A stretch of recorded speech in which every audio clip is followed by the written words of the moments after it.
Hi Pisces, this is Jav. Welcome po sa ating channel. By the way, Pisces, this is your timeless reading. Gamitin ang reading na ito bilang gabay lamang. Tandaan Pisces, ito po ay general reading.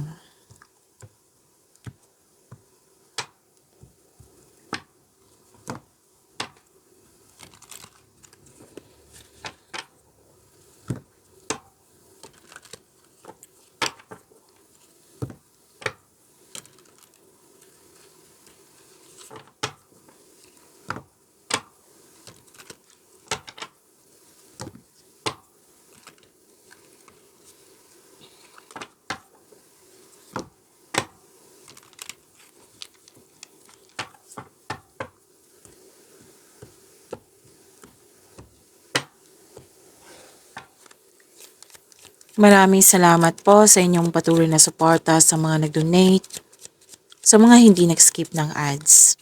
Subscribe na po kayo sa ating channel at click bell notification para updated po kayo sa video natin. Para sa mga gustong magpa-reading po, comment po kayo ng personal reading and check my reply sa comment section.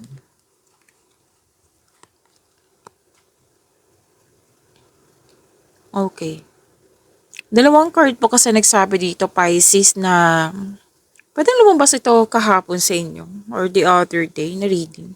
Na may nag-observe sa iyo, may nag-spy sa iyo, or pwedeng may taong malapit sa iyo na mahilig magmanipula, na may gustong kunin sa iyo. Kung ang question mo, ano yung gusto niyang kunin, example po ito ha, pwedeng information, kasi curious siya. Oo, na nakikita ko dito curiosity at may gusto siyang kunin sa iyo. Pwedeng information, pwedeng bagay. Yan, example lang po yan. Tapos, I think alam mo to kung sino to kasi may sinabi din dito na nasaktan kayo, nagalit kayo, nagkaroon kayo ng argument. So, kung pwedeng maiwasan, then iwasan mo na. Kung pwedeng nangyari na ito. May mahalagang desisyon, may mahalagang ganap sa passion mo. And at the end of the day, nakita ko dito yung success and positive outcome and joy and happiness.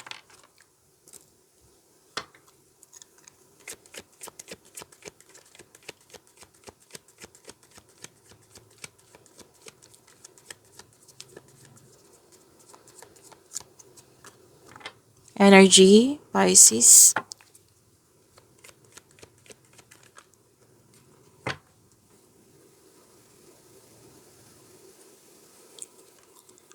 Para sa mga bago dito, kung may napansin ko na repeating message, yan po yung pinupush ng card sa inyo. Like for example, nanood kayo sa isang video reading nyo at dito din, at may napansin ko na repeating message. Yan po yung pinupush ng card sa inyo na kailangan yung bigyan ng atensyon, solusyon at aksyon kung maaari po. So, ano yung energy ni Pisces?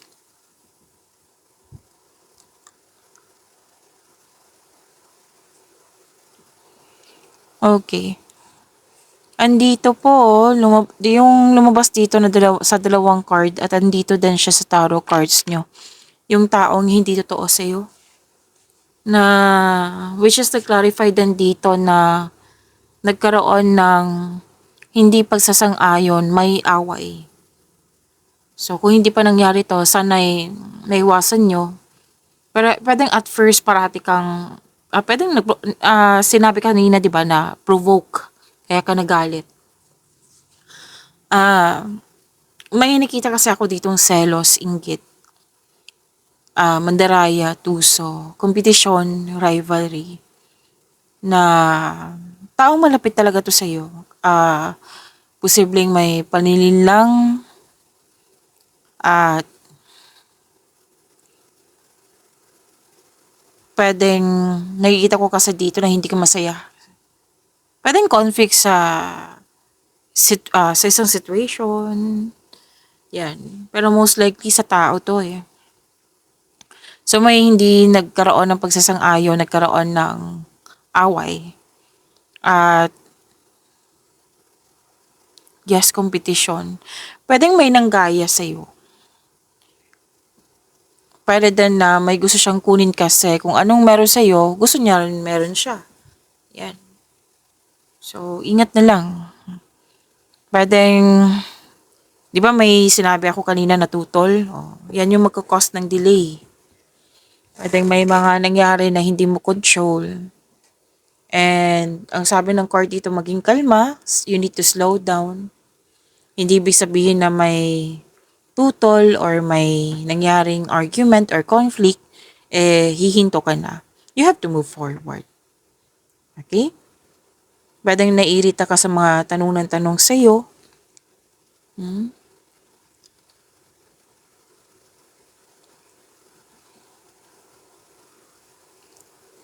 Pero may nakita naman akong hope and healing dito eh.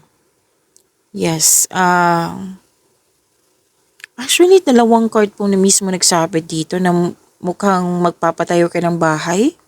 Mag-aayos ng bahay, renovation, mag-design, mag-general cleaning, magpapatayo ng negosyo. Basta may structure akong nakikita dito sa dalawang card nito.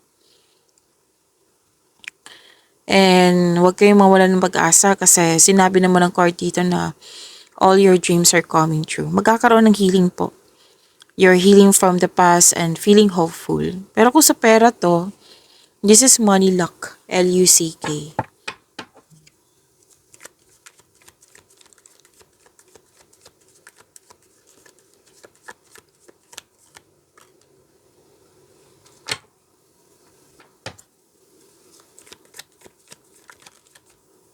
Okay.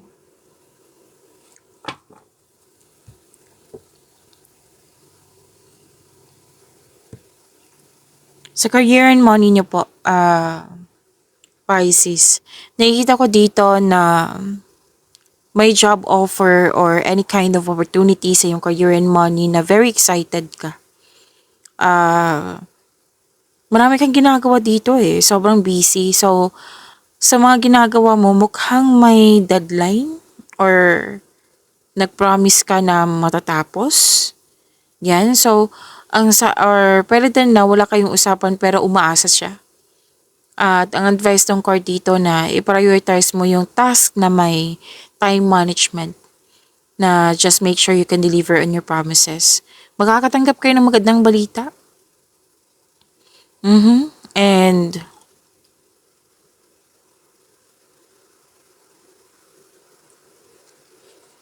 makaka-receive kayo ng malaking blessings. Okay, malaking pera to. Na lumabas siya dito at dito din. Money luck. Andito din siya. Malaking pera.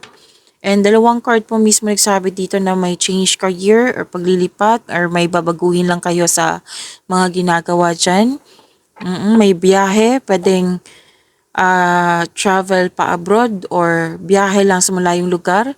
Pwede din babiyahe ka para magbakasyon.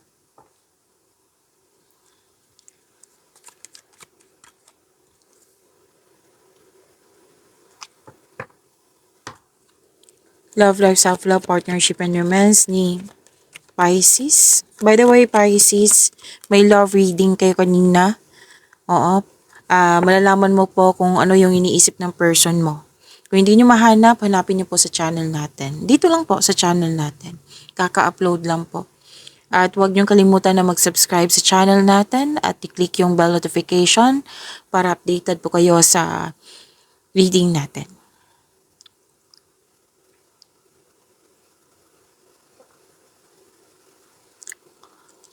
Okay, kumakain ako ng strepsils ha kasi kailangan po baka may napansin kayo. Okay, moderation, pagkakaisa. If you're single, sinabi ng card dito na huwag pilitin na magbuo ng relasyon na hindi pa right time.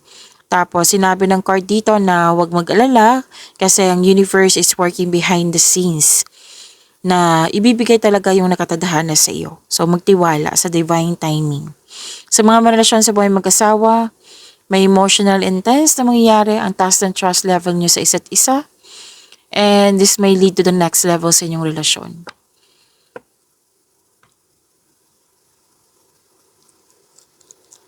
At sinabi ng card dito na Huwag masyadong magpagod, like parang napapagod or na-drain yung energy mo dito sa kakaisip. Kasi nag-overthink, overanalyzing. Yan, so sana ma-overcome nyo yan. Pag-imani nyo po yung blessings na binigay sa inyo, Pisces. See you tomorrow. Maraming salamat.